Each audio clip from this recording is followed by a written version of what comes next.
Hi, I'm Lily. I'm a senior psychology and peace studies student at the University of Notre Dame. I'm Sammy, a senior psychology and Spanish student at Notre Dame. We are currently in a class with Dr. Narvaez called Morality, Parenting, and Nature Connection in the Anthropocene, where we have all learned about the evolved nest and all the critical elements that humans need to flourish. We are going to talk about the importance of physical touch between a caregiver and an infant. We'll start by clearing up some misconceptions about the importance of touch, then explain the benefits of touch for both children and caregivers. Lastly, we'll give you some ideas of how to incorporate more physical touch into your parenting in order to give your child as much of the evolved nest as possible. What are the basic needs for survival? You might be thinking food, water, and shelter, but what about touch? Touch may seem like a secondary need, but the truth is, it's just as important, and there's plenty of well known research to back this up. In the early 20th century, orphanages had alarmingly high death rates that were blamed on disease and a lack of cleanliness. Rene Spitz proposed an alternative theory that infants were dying because of a lack of love and physical connection. He compared infants living in orphanages, where they were rarely picked up or comforted, and infants living with their mothers who were in prison. Surprisingly, the babies in the orphanage had a mortality rate of 37%, while none of the incarcerated babies died. Additionally, the babies that had the love and touch of their mothers grew more quickly and were larger and healthier than the babies in the orphanage. Another series of studies by Harry Harlow in the 50s and 60s looked at the behavior of infant rhesus monkeys. He took the monkeys from their biological mothers and placed them in isolation with two inanimate surrogate mothers. One was just a wire frame that gave food, and one was a frame covered in terry cloth to make it soft. The monkeys spent more time with the one that was comforting and soft, and chose to run to it when presented with alarming or unfamiliar situations, despite it not offering any food or water. These two studies show that the comfort of touch is crucial to an infant's health and development, to the point that the infant will choose touch over food. This is why touch is an element of the evolved nest. Early humans carried their children with them everywhere and formed intensely close bonds. This is the baseline for evolutionary human development and helps babies be their healthiest, happiest selves. That common misconception leads to common practices in the United States that deprive babies of the evolved nest. For example, hospitals often take babies away immediately after birth for tests and then keep them in isolation in nurseries. This is a remnant from the era when hospitals were very concerned with hygiene and the spread of germs. Hospitals now are cleaner, but this practice still remains. Birth is a stressful experience for both mother and child, and close contact and breastfeeding shortly afterwards release calming chemicals in both of their brains.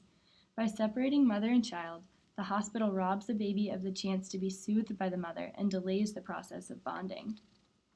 Another common aspect of parenting in the United States is leaving children alone rather than holding them. While many mothers are busy and may work, leaving a child alone in a crib or on a mat doesn't give them the same comfort and stimulation that they would get from being held. A caregiver should try not to default to setting their child down, and instead find ways to stay close to them while going about everyday tasks. This is important because touch is the earliest sensory system to develop in utero and is therefore the most developed sense at birth. Touch deprivation can lead to developmental delays, and children may resort to aggressive forms of self-touching, like grabbing, patting, and pulling in an effort to calm themselves. This behavior is often seen in orphanages. There are many specific benefits of touch for infants. After birth, skin-to-skin contact between an infant and a caregiver reduces the infant's sensation of pain, the amount they cry, and their levels of cortisol, the stress hormone. It increases bonding, growth, and development, and reduces the negative effects of the stressful birthing experience. Putting the infant on the mother's chest immediately after childbirth also helps stimulate the infant's deep breathing. In general, touch between an infant and a caregiver helps with the development of receptors for serotonin, a neurotransmitter that contributes to feelings of well-being and happiness. Touch also helps trigger the release of dopamine, a hormone and neurotransmitter that is simultaneously calming and rewarding. Oxytocin is another important hormone that works to release natural opioids in a child's brain and is produced when a child is touched or held by a caregiver. Over time, oxytocin helps strengthen the bond between child and caregiver. There are several ways to help soothe a stressed baby by helping them release oxytocin. You can pick them up and hold them close, or even give them a gentle massage. Parents can learn how to do this gentle massage through classes. You can help them find their thumbs to suck on, which can encourage self-calming, rather than using a pacifier, which may not always be around. Lastly, you can provide them with warmth by holding them close, snuggling them in warm clothes, or giving them a warm bath or shower with you. There are benefits for caregivers too. Just like with infants, touch can lower a caregiver's cortisol levels, release oxytocin, and even lower their blood pressure. That means you can get the same happy, positive feelings from being around your baby as they get from being around you. If you breastfeed, touch can help stimulate the production of milk better than if you pumped. There's also evidence about the positive effects of babies on mothers who suffer from depression. In one study, depressed mothers who massaged their babies benefited from decreased depression, and both depressed and non-depressed mothers were more responsive and sensitive to their babies. These benefits are not just for the biological birthing parent, but for any caregiver or secondary caregiver who spends time around the baby. Sammy, what can caregivers do to provide this important element of the evolved nest for their babies? Great question, Lily. First, when preparing for the birth of a child, look at the policies at the hospitals near you. Some hospitals and birthing facilities are certified baby-friendly, which means they encourage breastfeeding and prioritize the well-being of mothers and infants. Try to find places to give birth that allow for the most contact and bonding between a mother and baby. Next, try to hold and touch your baby as much as possible during the day. If you are able, carry your baby around, hold them, and snuggle them. Even if you are just sitting and watching TV, have your baby with you. Lastly, you can consider bed sharing as a way to increase touch with your baby.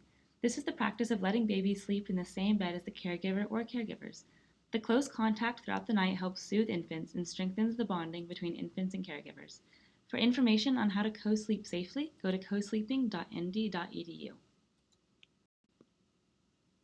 Don't forget, it takes a village to raise a child. You're not alone, and you can and should count on the people around you to help provide the evolved nest for your child. Don't feel guilty if you need to take a break and recharge. This is natural and will ultimately benefit your baby when you are refreshed. Thanks for listening. To recap, touch is a primary need for developing babies, and there are many benefits for both babies and caregivers. We hope you learned all about the importance of touch in child development, and that in the future you will think about ways to provide physical touch to your child.